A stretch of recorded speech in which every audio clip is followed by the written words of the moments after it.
All right, so we're in Revelation 1 this morning. We're going to look at verses 9 through 20. Revelation 1, verses 9 through 20. So I got to say, if at the end of the day today, if you are not blown away and mesmerized by the person of Jesus Christ, then I think I'm just failing as a teacher of God's Word. Because right now we're going to look at the image of Jesus as the Son of Man in glory before John on the island of Patmos. And then at 10 o'clock this morning, we're going to start the Gospel of John, which will give us the image of Jesus as the Logos. So this is going to be an awesome Sunday in the best sense of the word, just looking at who Jesus is. And last week we looked at the preface or the prologue to the revelation of Jesus Christ. The first 8 verses of this letter introduced us to the author of the book, the subject matter of the book, the blessing for reading this book. And now this morning we're going to dive right into the heart of the letter as John himself wastes no time getting right to the good stuff. When I was studying this passage this week, I had a feeling that John is probably the kind of guy who would eat dessert before dinner. Or if he was the guy who was taking his kids out for dinner, he'd be like, we're just going out for snowballs instead of going someplace else, because you would think that a book, the revelation of Jesus Christ, that revelation of Jesus would come at the end of the book. Like that would be the climax, the end. But John has it right here at the very beginning as we have this wondrous image of Jesus as the Son of Man. So let's start off now at the beginning of this section in verses 9 through 11 as John is called to write the letter of Revelation. I, John, your brother and fellow partaker in the tribulation and kingdom and perseverance which are in Jesus, was on the island called Patmos, because of the word of God and the testimony of Jesus. I was in the Spirit on the Lord's day, and I heard behind me a loud voice, like the sound of a trumpet, saying, write in a book what you see, and send it to the 7 churches, to Ephesus and to Smyrna, and to Pergamum, and to Thyatira, and to Sardis, and to Philadelphia, and to Laodicea. So John begins the body of the letter with a description of himself. And that description is, he is just John. And the interesting thing is that if any of the authors of the Bible could have given himself wonderful titles, I mean, it could have been John. And he could have been John the Apostle, John, member of the inner 3, John, beloved of the Lord, John, the last of the sons of thunder. That's probably the one I would have gone with personally. But instead, he's John. He's John, your brother, John, your fellow worker in Christ. He calls himself here a partaker with the churches that he is writing to. The word partaker means that you are both serving with someone and then sharing in the profits of that effort. So it has to do with the two of those. You're working together and you are profiting together. So he's saying we're just working together, me and you together as the church. And we get this idea of them working and profiting together with the 3 terms that John used following that. He says they are partakers of tribulation and kingdom and perseverance. The first of 2 of these look like work. The first of them, tribulation, is obviously dealing with a very work and trying situation. This book is going to cover the great tribulation that is still yet to come. But John and his readers were very much living in real tribulation during that time period. John was imprisoned as he was writing this letter. And then at the end of these 3 phrases, we have perseverance. So tribulation, perseverance. The word perseverance is also very much a work term. Perseverance just simply means to bear up under a weight.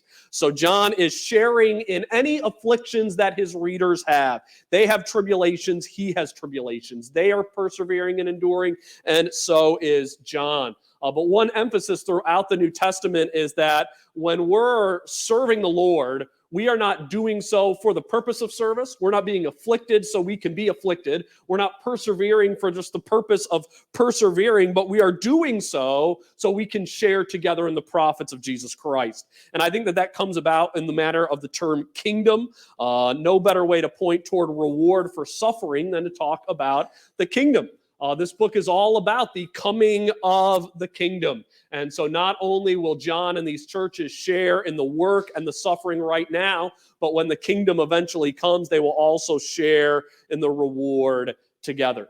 So all of this introduction is John saying, we are all in this together. I'm not better than you are. I'm not loftier than you. We are all serving from the same place. And the place that we are serving from is one that is looking to Jesus. This is all in Jesus. We're looking for his reward. So this is a very humbling introduction from a man of humble circumstances. And I say humble circumstances because right now John is currently living on the island of Patmos as a prisoner for testifying for Christ. Now today, Patmos is actually a really beautiful tourist location. It'd be wonderful to go to Patmos. It's a small island in the Mediterranean. But in John's day, the island of Patmos was seen as a barren wasteland. It was a penal colony. Early church historians tell us that there were mines on the island, and those who were imprisoned on there, it was understood that they would be working in the mines while they were there. So a very lowly state for a humble man. And John writes that on one particular Sunday, referring to Sunday as the Lord's Day, this is our first reference to that in any writings. But John says on the Lord's Day, he is in the Spirit, and he hears a voice. Now, how this in the Spirit worked, how the voice worked, how the vision worked when it comes to his senses, we have no idea, but it makes it no less real. And John is commanded that whatever he sees in this vision, he is to write it. And this is actually the first of what will be 12 times in the midst of this letter that John is commanded to write. And he is told to write a letter to 7 cities. Now, these 7 cities, which were all located in Asia Minor, modern day Turkey, these were actually the 7 cities that were the postal center areas for that region.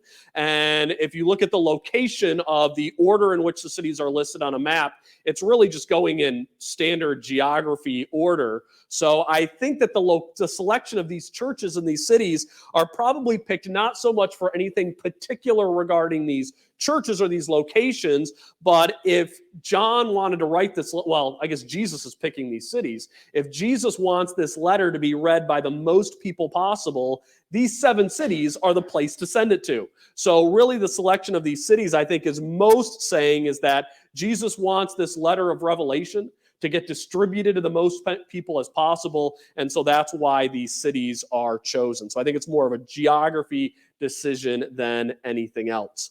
Now in verses 12 through 16, after this real introductory phrase about John writing the letter, who's he writing it to, now we get a description of the one who's going to give him his first information about this letter, and that is the resurrected and ascended Christ. Now I turned to see the voice that was speaking with me. And having turned, I saw 7 golden lampstands. And in the middle of the lampstands, I saw one like a son of man, clothed in a robe reaching to his feet, and girded across his chest with a golden sash. His head and his hair were white like wool, like snow, and his eyes were like a flame of fire. His feet were like burnished bronze when it had been made to glow in a furnace, and his voice was like the sound of many waters. In his right hand, he held 7 stars, and out of his mouth came a sharp 2-edged sword, and his face was like the sun shining in its strength.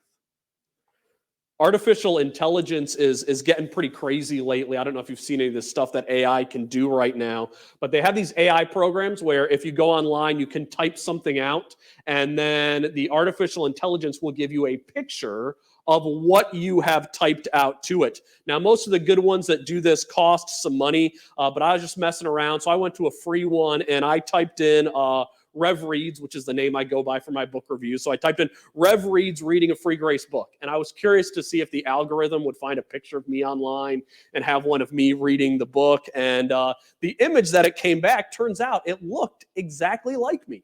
I mean, look at that picture. Is that not a striking resemblance of Sean Wilson? I feel like Revelation 1, verses 12 through 16, is such a wonderful portrait of Jesus that it's if somebody went to an artificial intelligence and they typed in best king imaginable.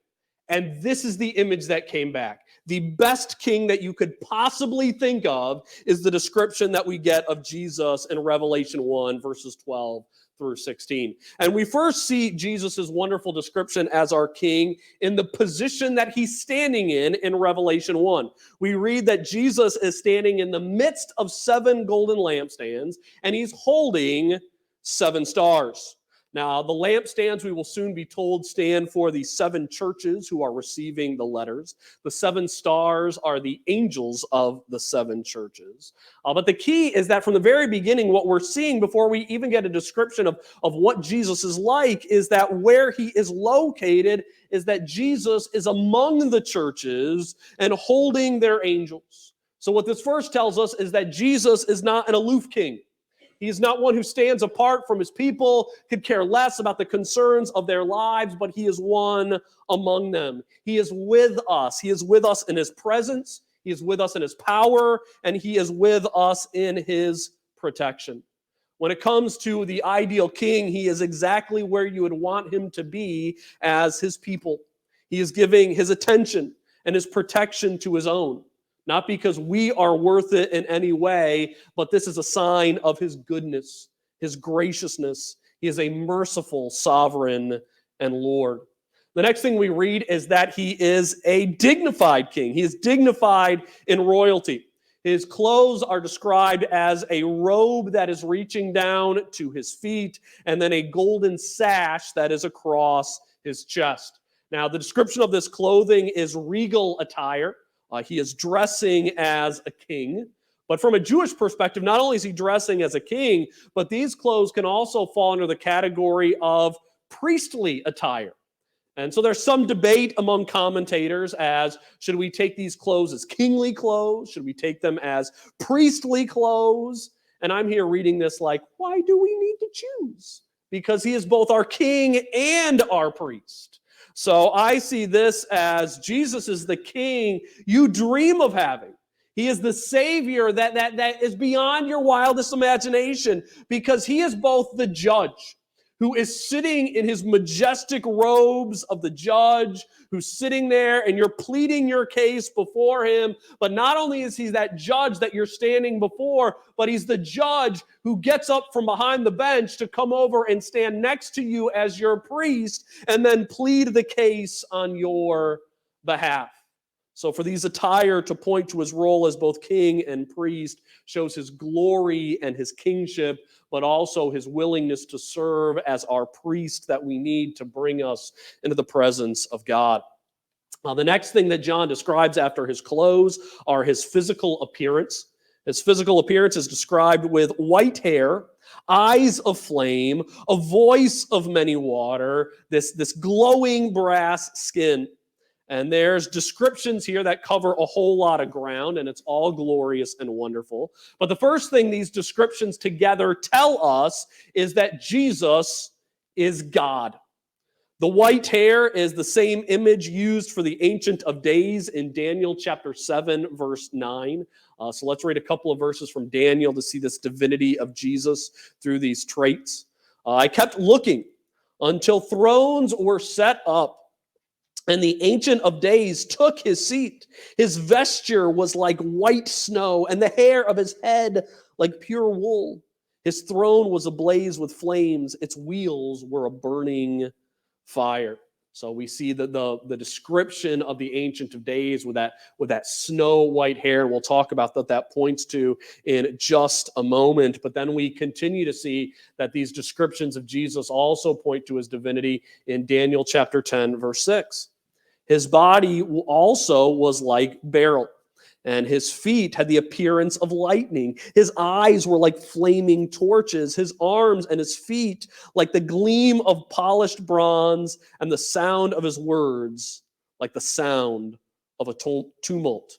So if we compare how Daniel saw the Ancient of Days in Daniel 7 and Daniel 10 with the description of Jesus here in Revelation chapter 1, we're clearly seeing a testimony that when it comes to Jesus' nature, Jesus is divine. He's divinity. And when I talk about the word divine, what I mean is that every trait that God, the Ancient of Days, has, Jesus has as well. He is fully God. So these descriptions, first and foremost, are rather simple testimony, and that testimony is Jesus is God. But not only do they tell us about Jesus' divine nature, but they also tell us about the character of Jesus Christ. The white hair in that culture would signify dignity, respect, and wisdom. Basically, it means respect Jesus because he is your elder. So Jesus is your elder. He's one with the experience and the wisdom that you want to turn to for guidance in life. And how could Jesus not have the wisdom you'd want to turn to in life? Because we're also going to see in this chapter that he is the Alpha and the Omega, the Ancient of Days. But one of the sad aspects in life for us is that so often when you grow in wisdom, when your hair starts to turn white, when you have that experience that is such a prized asset, what happens alongside with getting all that experience? Your body starts to wear down. You start to tire out. You start to lose some of that vigor and passion that you had in your youth, but not Christ. Because one, we see that he has the white hair pointing to his dignity and experience, but then his eyes are like burning fire, which points toward life, toward vitality, toward passion. And so what we're seeing here for Jesus is that he has the best of aged wisdom with the best of the youth and the prime of life. He's got all of it together exactly as you would want to have. And I think when you put these together, what you're really seeing is that Jesus is the perfect God because he fully brings out the image of the Ancient of Days in the Old Testament, but then he's also the perfect man. What you would want is as the perfect friend, the perfect brother, Jesus has that as well. And if you have someone who's the perfect man and the perfect God, that means he is perfectly holy. Now, I might be stretching this a little bit since the Greek isn't entirely clear, but we read here about his feet. And the description of his feet should tell us that that is what all of his skin that is visible looks like. But it's described as a burnished bronze. And one of the things that's kind of interesting here is that the word that's used by John, and it's used here in Revelation 1, repeated to describe Jesus again in Revelation 2, but it's not used anywhere else in the New Testament, this word. It's not even used anywhere else in all of Greek writing that we have in existence today. So we're kind of going a little bit just based on context for what this is and also the structure of the word itself. But it seems like the focus of this word is on purified metal. Most scholars believe it's probably some type of bronze or brass, but the key is not the type of metal, but the key is what's happened to the metal. And that is it has been purified to the point where it is shining in brilliance. So to me, this points toward the holiness of Jesus, that he is perfect without flaw, without any elements creeping into his character. But again, that's we're kind of on shaky ground for that, but I think it is pointing toward his holiness. Finally, we read that his voice is like the sound of many waters. This points toward his strength and majesty, his beauty, and his awesome powers, like that awesome sound when you get close to the ocean or to the Gulf and you can hear those waves crashing on the beach for the first time. That is the sound of the voice of the Lord. One of the interesting things they say about the island of Patmos is that the island is so narrow and so small that no matter where you are on Patmos, you can hear the waves. It's just present everywhere on that water. So that's a sound that would have just been surrounding John, which would then point even more to the majestic power of the voice of the Lord, because Christ's voice wasn't drowned out by the sound of the crashing waves around him, but even stood out in the midst of all of that. So it would be like somebody at the ocean itself, and then somebody's talking to them with that voice and being like, I thought I heard the majestic sound of the ocean coming from there, but hearing your voice, I can hear it even clearer. It is a sound of glory. Then we read of a two-edged sword coming out of his mouth and his face shining like a sun. I put both of those together, reading all the possible background for that, to say that these are both pointing toward his authority and his judgment. And this is telling us that when the Lord delivers a judgment, it will not fall, it will not fail. When he sets a decree, it will stand. He is the sovereign, he is the Lord of all. He rules, he reigns. No one can protest against his power. So Jesus is described here by John as the Son of Man. He's described as God and man. He is not just any God, he is not just any man, but we need to remember that in a world where monotheism is not taken for granted, John could not assume that his God was the only God in that world.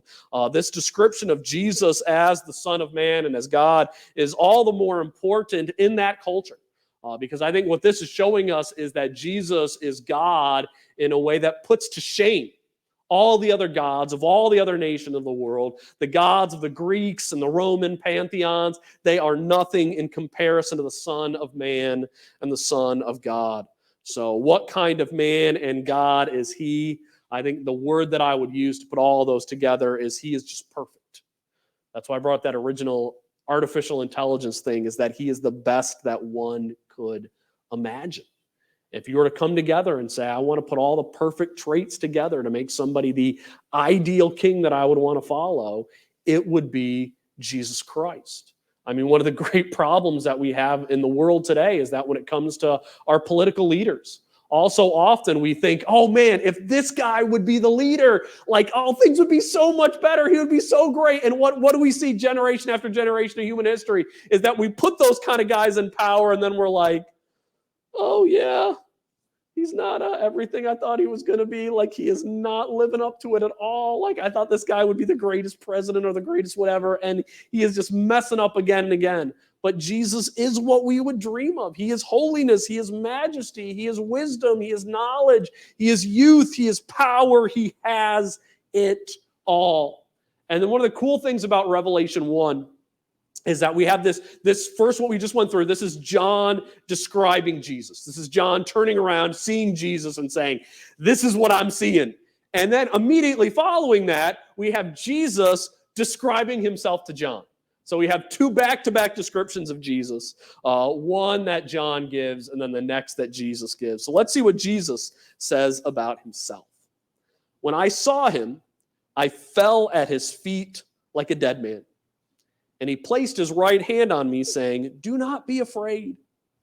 I am the first and the last and the living one. And I was dead, and behold, I am alive forevermore. And I have the keys of death and of Hades. So who is Jesus? In the simplest terms, he's the Alpha and the Omega. He's the first and the last. This refers to, one, Jesus' power as creator, and two, Jesus' role as sustainer. Calling himself Alpha means that he made all things. Calling himself the last means that if all else in this universe falls away, Jesus will remain. But on the other hand, if Jesus were to fall away, nothing could be sustained. So John is told here that he should not be afraid as he is before Jesus. But John is not told, don't be afraid, John. I remember all the ways that you were faithfully with me as a disciple. Don't be afraid, John. I remember how good you've done serving in all of the churches because I've ascended into glory. Don't worry, John. Don't be afraid of before me because of all the good things you have done in your life. Jesus doesn't say that at all. He doesn't rest any of the strength that John is to have in John. Instead, John is saying, don't be afraid because of me. Don't be afraid because I'm here. So Jesus is saying to John, if you want to lose your fear in life, the way you lose your fear is to stop thinking about yourself and to start thinking about your Lord. And what I love about the way Jesus describes himself and what John should think about is that Jesus describes himself as the first and the last, the living who conquered death, the one who will live forever, and the one who holds the keys of death and Hades. And this means that Jesus' strength is not a strength that can be overcome by anything in existence. Jesus' strength cannot be overcome by sickness or loss. If you leave this world in death, Jesus is not powerless to death. He overcomes even that. He's not poor before those in poverty, but he is rich in grace. His goodness is unending. He will always be there. I think Jesus is communicating something to John very similar to what God communicated to Israel when he sent them Moses before they were delivered following 400 years of slavery. When Moses went to go before the Israelites, he's like, God, what should I call you? When the Jews ask what your name, the Israelites ask what your name is. And God says, tell them I'm Yahweh. Tell them I am who I say I am. And if you understand, I think this is really important in context because Israel had just been slaves for 400 years. For 400 years, they've been trapped in Egypt. And what's probably one thing that would be very common for them to think after all that time? Well, certainly the God of Abraham's forgotten us. Certainly the God of our forefathers doesn't even remember that we're here wallowing in slavery in Egypt. And God tells his name, I am, to say, I haven't forgotten because I'm eternity. I'm the one who will always be here. The Israelites could be trapped in Egypt for 400 years. He'll remember. The Jews could be scattered around the globe for 1,900 years. God will remember. He is always there. He is the one who lives forever. And so he will be faithful no matter what we endure, no matter what we need to go through. And I think this is going to be very important for what John is about to go through. I don't think we spend enough time or talk at all about what it must have been like for John to go through what was needed to go through to write the letter of Revelation. I mean, he's about to see some pretty insane visions. My guess is that the process of making the letter of Revelation, seeing those visions, recording all of that was probably one of the most taxing events in all of human history. Like it probably stretched John to his very limit. Could you imagine seeing the visions that are going to come about in the book of Revelation? I mean, this is some of the most mind-blowing, heart-wrenching, just insane stuff in all of human history. And John goes through all of the visions. And he had strength to endure it all. But the key is that it wasn't his strength. It was Jesus' strength that never left him. So when Jesus describes himself, what I love here is if you notice what Jesus is saying, is that Jesus is not so much focusing on his power or his glory or his might, but what Jesus is really focusing on by these terms is his faithfulness, his endurance, his willingness to stand with his people to the very end, even when that end is death. It's hard for us sometimes to wrap our minds around the vastness and greatness of God. I don't know about you, but whenever I start to think about God hearing the prayers of all of his people, my brain starts to hurt a little bit. Like, how can God hear all of our prayers and respond to them all and respond to them in balanced ways where like two people could be praying for the same thing in opposite ways? Like how can God hear all that and make sense of all that? But he does. His omnipotence, his ability to create by speaking. How does that happen? And we have such a hard time thinking of that when we think of his power and his majesty, it's like that is so far beyond our understanding. And I want us also to think that not only is God's power and his glory beyond our understanding, but so is his goodness. So is his faithfulness. And he has a goodness and a faithfulness that is beyond anything we will comprehend or understand. And what I think Jesus is saying here to John is, you're about to go through some really tough moments when these visions come. But you know what? I'll be there through all of them to the very end. And we can say that he will do the same for us today as well, that Jesus is faithful. So when Jesus chose to describe himself to John, he highlights, he sort of camps on this idea of his faithfulness to his people. And then finally, in verses 19 through 20, we get the second command for John to write. So already the second one in this first chapter. And then we get to what is probably the most controversial phrase in Revelation chapter 1. Therefore, write the things which you have seen, and the things which are, and the things which will take place after these things. As for the mystery of the 7 stars, which you saw in my right hand, and the 7 golden lampstands, the 7 stars are the angels of the 7 churches, and the 7 lampstands are the 7 churches. So there are some views on the book of Revelation that Revelation 1:19 is more than might initially meets the eye, that Revelation 1:19 is actually a miniature outline of the letter of Revelation.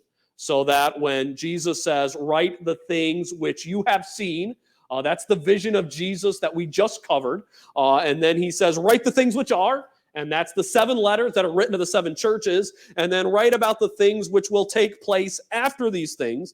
And then that's talking about the remainder of this letter, which will still take place in the future. I don't think that that's wrong. I think that is covering the basic points of the letter. But I don't know if that's the purpose of why Jesus said that.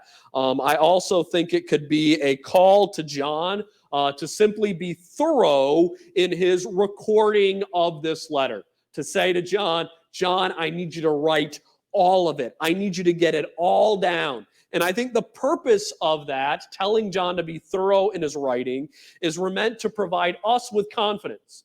To provide us with confidence that John did not leave out anything that we would need to read about in the church. And I think that's very important because Revelation is the end of the canon. This is the last book of the New Testament. And I think it's very important for Christ to make clear John's recording all of it. Everything you need is right here. So we don't need to go and look for other prophets. We don't need to go and look for other divine messages. When it comes to Jesus Christ and his return, all of it has been recorded for us and nothing is left out. If we want to anticipate Jesus' return, everything we need for it is here in the letter of the revelation of Jesus Christ. Now, verse 20 simply explains a couple of things from the vision of Christ. Specifically, what are those 7 lampstands and who are those 7 stars? The 7 lampstands, that one's very easy. They are the 7 churches who received the letter. We already covered them when we read through the passage, but the 7 lampstands are the churches of Ephesus, Smyrna, Pergamum, Thyatira, Sardis, Philadelphia, and Laodicea. So Jesus is in the midst of his people. But then we read about the stars. And this is the one that's not so easy. Jesus calls the stars the angels of the 7 churches. And I'm not even so much where to begin on this one because I'm not overly confident with any of the probably 3 primary options. The first option, before we actually get to the options, let's talk about the word angel. We need to remember that there is actually no word for angel in the New Testament or the Greek Old Testament. When we hear the word angel, we think of a winged spirit being dwelling with God in glory. There's no specific word for a spiritual heavenly host in the Bible.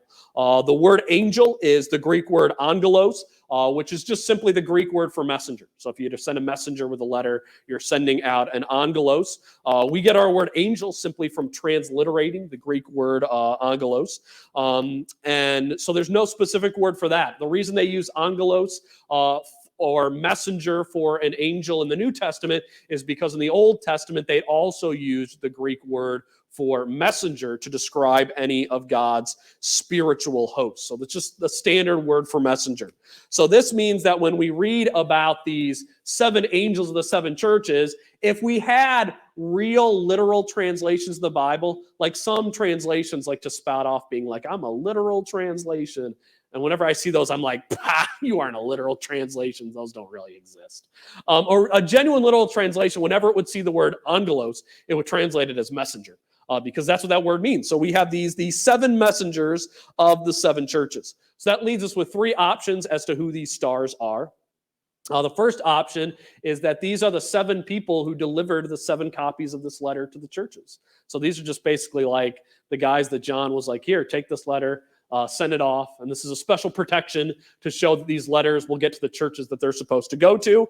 I don't like that option, but actually it's totally a legitimate one based on the way that the language is written. So it could be the deliverers of the letter. The second option is that these are a guardian angel for each of the churches, because the word angelos, or messenger, is the word that we use as angel. And not only do we use it as angel, but the word angelos shows up a lot in Revelation, like a lot in Revelation.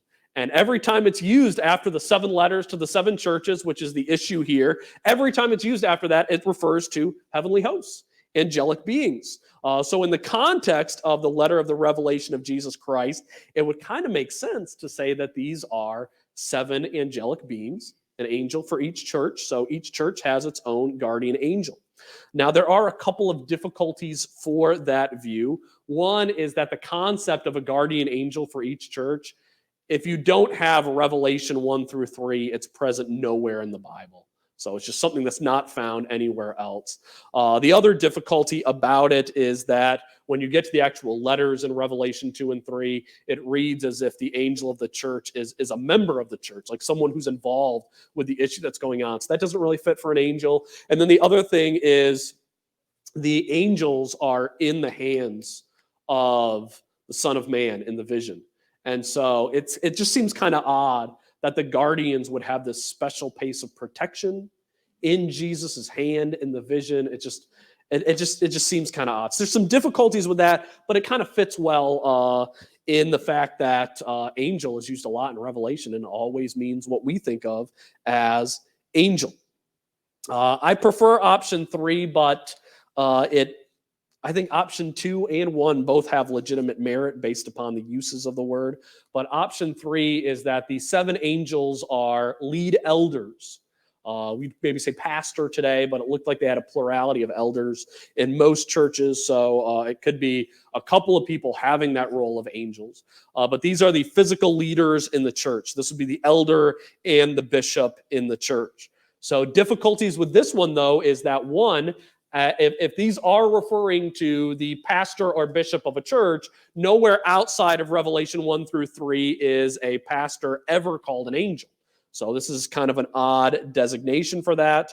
But the reason I think this one fits best, even though it's a little bit difficult, because like I said, you get out of Revelation 1 through 3, an angel always means an angelic being, and then pastors are never called angels anyplace else. But the reason it does make sense is that in the context we're going to immediately follow, Revelation 2 and 3, where we have the 7 letters to the 7 churches, all of the letters are written to the angels. And the context of those letters, I mean, in my opinion, it really only makes sense if those angels are part of the church, somebody who's living inside the church at that time period. And it appears that those angels would have leadership roles based on the way they are referred to.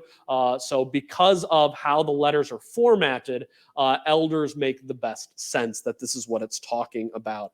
And I think it would make more sense to say that the spiritual leaders of the church are in a place of protection in the hands of God than the angelic beings who are guarding over the church. So I think the angels are 7 leaders in the church, but if we're honest, based on the actual text of the Bible, all 3 of those options are technically legitimate. So, you can agree to disagree with me on this one, or maybe you'll all agree with me and I'll think that they're leaders of the churches. But regardless, either way, let's not focus on this detail at the end, but let's focus on where we should be in Revelation 1. And the key to Revelation 1 is simply that Jesus Christ is amazing. Jesus Christ is the greatest Lord. He's the greatest King. He's the greatest Savior. And our hope should be in nothing else than Jesus Christ coming and establishing his kingdom on this earth. And if we have a point in this week where we feel frail, we feel weak, we feel terrified, the place that we should go to for strength in the midst of our fear and weakness and terror, we should find our strength in the goodness and in the faithfulness of the Lord, as Jesus encouraged John to do.